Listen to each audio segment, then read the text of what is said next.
Aujourd'hui, on va parler de la protection des mineurs.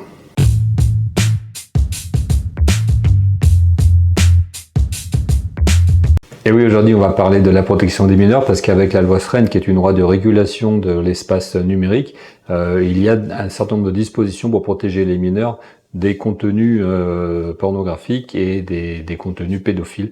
Et donc, on va regarder un petit peu qu'est-ce que cette loi dans son ensemble propose pour la protection de l'espace numérique. Il faut savoir que cette loi, elle n'est pas encore promulguée puisqu'elle a fait l'objet d'un recours au Conseil constitutionnel par LFI et le Rassemblement national, et donc actuellement elle est en attente pour être une décision du Conseil constitutionnel sur sa constitutionnalité. Alors, les thèmes que cette loi aborde, en fait, ils sont importants, vous allez voir, donc c'est important aussi que vous puissiez donner votre avis, vous, parce que cette loi, elle est passée un peu inaperçue. Donc, protection des mineurs en ligne, pornographie, limite d'âge, filtre de sécurité, protection des citoyens face aux fake news avec la création d'un délit d'outrage aussi pour le harcèlement en ligne, régulation de l'économie numérique face aux grands cloud providers que sont Amazon, Google et Microsoft, rendre le droit français compatible avec le DSA. Alors ça, c'est très technique, mais en tout cas, c'est aussi très important que si ça soit fait pour la transposition.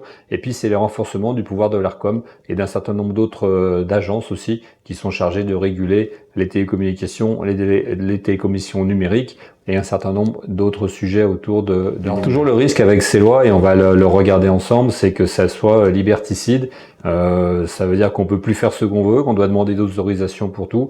Il y a quelques années, on n'avait pas besoin de demander l'autorisation de l'État pour avoir un ordinateur, pour louer sa maison, pour faire un certain nombre de choses. Aujourd'hui, vous verrez avec cette loi SREN, en fait maintenant il faut justifier de qui on est, de ce qu'on fait, de qu'est-ce qu'on va faire pour pouvoir utiliser le numérique, et ça devient quand même de plus en plus. Concernant la loi SREN et la pornographie, donc les sites pornographiques, bien sûr, qui opèrent en France, donc c'est pas tous, donc devront contrôler l'âge des utilisateurs, et donc avec un dispositif qui n'est pas défini, qui sera défini par l'Arcom, mais qui doit être fiable.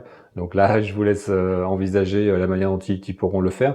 Donc il y aura aussi un droit de retrait des contenus pédopornographiques sur les sites sur demande sans passer par le juge. Donc pour aller un article comme ça, pas vraiment avoir, mais les films qui traiteront de pornographie devront avoir des avertissements s'il y a des scènes aussi simulées de viol ou de violence. Ça devrait être indiqué dans le film. Bon, ils ont voulu passer cet article-là, ils n'avaient pas trop où le mettre, ça n'aura pas vraiment à voir. Mais en tout cas, voilà, belle tentative. Alors aussi, pour la protection des citoyens maintenant, si on se dirige vers un site frauduleux, on devra avoir un avertissement. Alors c'est toujours le problème également. Qu'est-ce que c'est qu'un site frauduleux?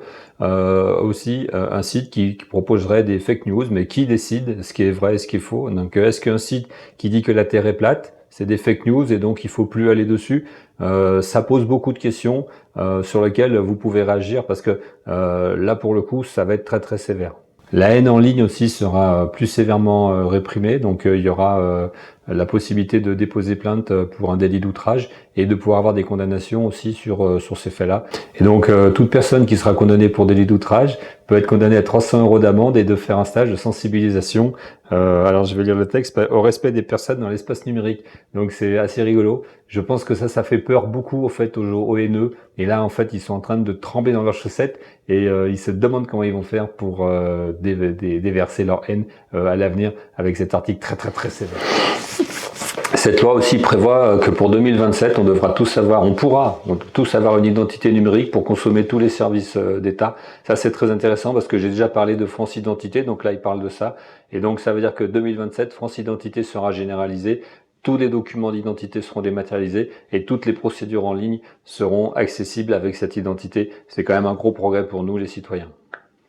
Là, pour ceux qui connaissent moins le monde du cloud, les articles suivants, c'est sur la protection des entreprises qui utilisent le cloud, notamment sur le fait de pouvoir récupérer ces données à des coûts raisonnables et de pouvoir aussi être interopérable entre les différents cloud providers. Il faut savoir aujourd'hui, si vous utilisez des logiciels de gestion, donc avec un cloud provider, par exemple avec un Microsoft, est-ce que vous pouvez échanger des données si votre fournisseur, lui, il est chez Google?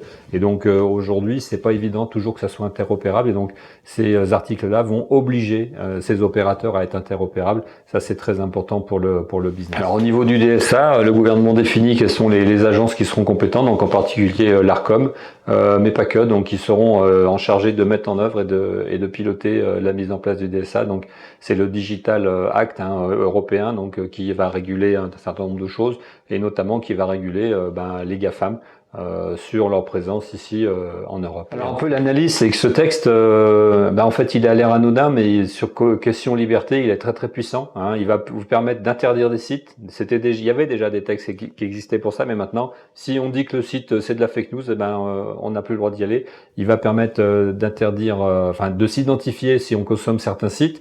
Et donc ça veut dire que à partir de là, on saura ce que vous consommez, puisque vous aurez dû vous identifier avec toutes les infos qui vont avec. Donc ça, c'est le droit à l'anonymat est de plus en plus interdit dans l'espace numérique, comme il est de plus en plus interdit dans la vie de tous les jours. L'ARCOM devient une très grosse agence de contrôle qui n'est pas pilotée au fait par des élus ni par la justice, c'est une agence avec des fonctionnaires, donc ça pose aussi des soucis de démocratie que de plus en plus l'État sous-traite à des agences, des fonctions régaliennes d'État.